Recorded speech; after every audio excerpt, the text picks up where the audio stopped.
Dans cet épisode d'une grande vie, nous allons parler des dangers d'une position assise incorrecte et je vais vous montrer 4 solutions pratiques pour éviter justement les dangers de ces positions assises incorrectes.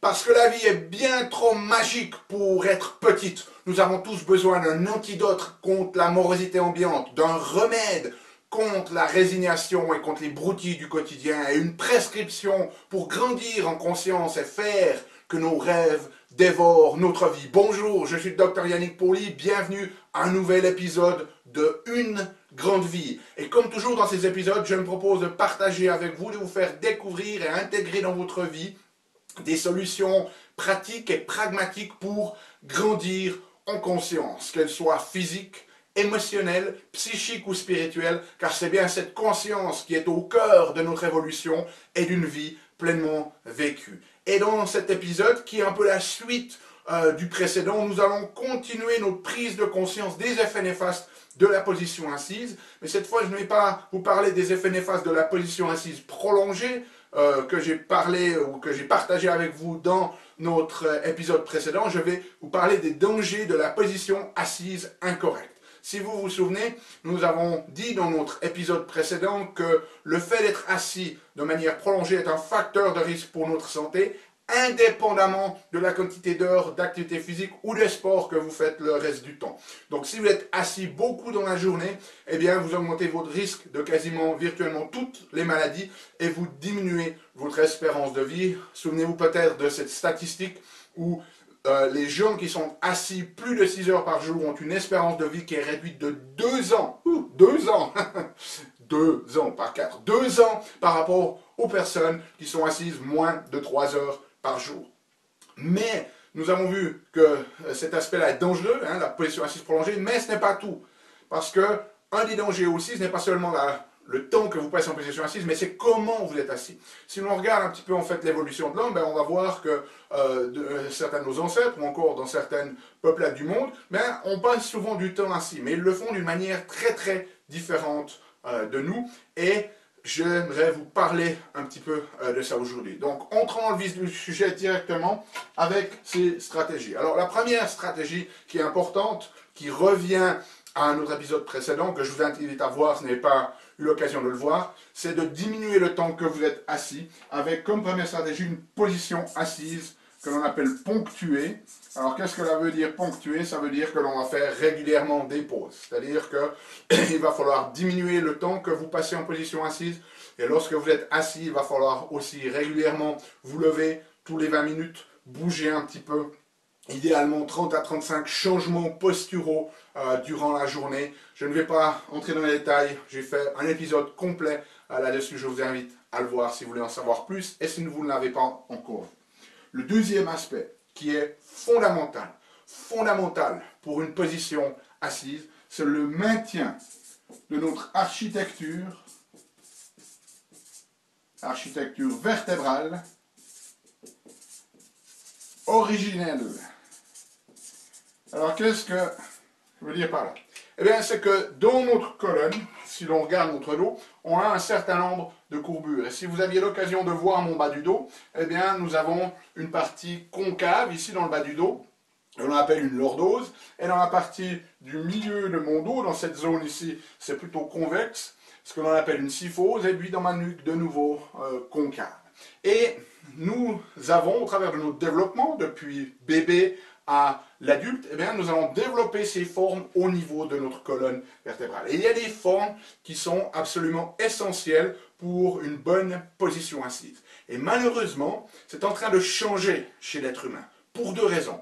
Le premier, c'est que les enfants, ils vont développer leur attitude posturale en observant leurs parents. Et comme leurs parents, notre génération, de plus en plus, nous avons des mauvaises attitudes posturales, au lieu d'avoir cette superbe ouverture, et ces lordoses avec les fesses qui sortent un petit peu derrière, comme ça, eh bien, nous avons des postures qui s'affaissent, qui s'avachissent. Et les enfants prennent exemple sur nous. Ça, c'est une première raison pour laquelle nous avons des changements au niveau de l'évolution de notre architecture posturale et vertébrale originelle, si vous voulez.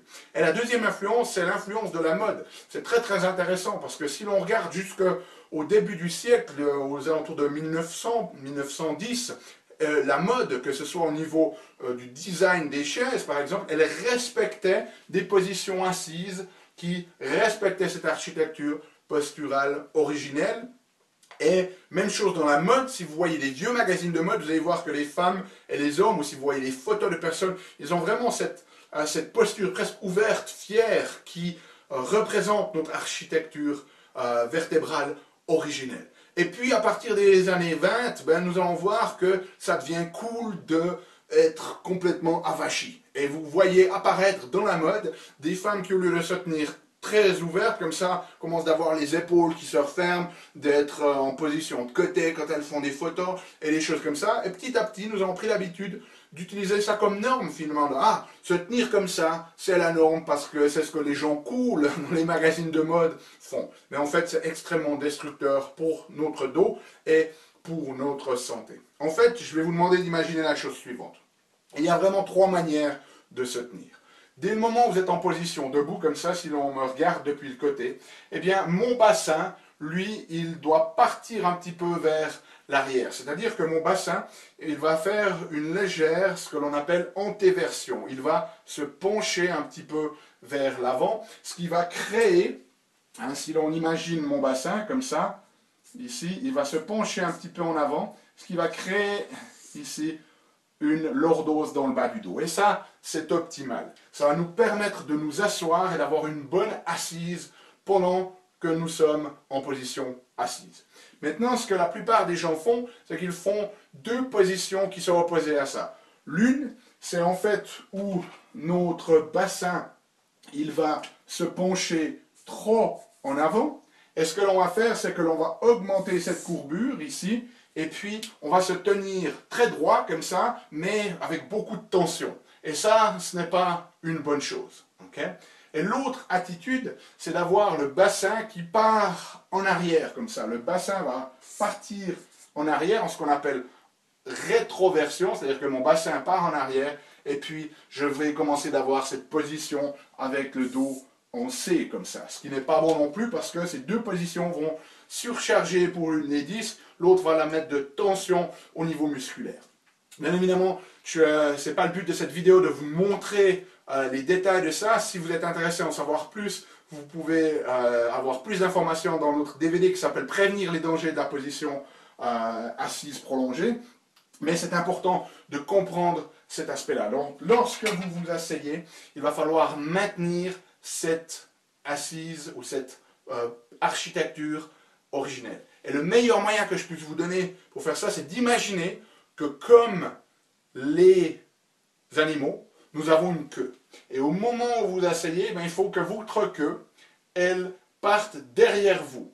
Okay? C'est-à-dire que vous allez vous asseoir en imaginant que votre queue, elle parte derrière vous. Il ne faut pas vous asseoir comme si vous étiez assis sur votre queue. Et ça, ce que la plupart des gens font, c'est comme s'ils s'asseyaient sur leur chaise, sur leur divan, avec la queue entre les jambes, avec un bassin qui part en rétroversion et qui va nous faire perdre cette courbure naturelle qui nous permet d'avoir cette bonne assise, cette bonne architecture vertébrale originelle. Donc, pensez à ça. Imaginez que vous avez une queue et au moment où vous allez vous asseoir, que vous devez orienter votre bassin un petit peu vers l'arrière pour pousser votre queue pour que vous ne vous assoyez pas dessus et pas avoir la queue entre les jambes. Maintenant, n'exagérez pas ce mouvement d'antéversion parce que si vous l'exagérez trop, vous allez mettre des tensions dans votre dos. Et pour mieux s'asseoir, il y a deux techniques qui ont été développées par une femme qui s'appelle Esther Gockley aux États-Unis, qui s'appelle le stack sitting et le stretch sitting, qui nous permettent de maintenir cette architecture vertébrale. Et une fois de plus, ce n'est pas le but de cette vidéo de vous les démontrer, vous pouvez les trouver dans le DVD dont j'ai cité avant, mais souvenez-vous, asseyez-vous avec la queue derrière vous et pas entre les jambes. Et une fois que vous êtes assis dans cette position-là, vous ne devez pas être tendu, mais relaxé, comme si toutes les vertèbres s'empilent les unes sur les autres et vous êtes dans cette position relax. Vous tirez ensuite un petit peu les épaules en arrière alignement de la nuque. Et c'est la position idéale pour le faire. Ok? Troisième stratégie, c'est d'utiliser un mobilier adéquat. Si vous allez passer du temps assis, bien autant que vous ayez un mobilier qui soit adapté à vos besoins, que ce soit votre chaise, que ce soit votre bureau, la hauteur de votre bureau, que vous ayez la possibilité d'avoir la capacité de changer de la position assise à travailler debout un moment, que vous ayez une chaise qui soit une chaise qui respecte ces principes d'architecture vertébrale originelle qui vous permettent d'avoir une bonne position assise avec le bassin en légère antéversion.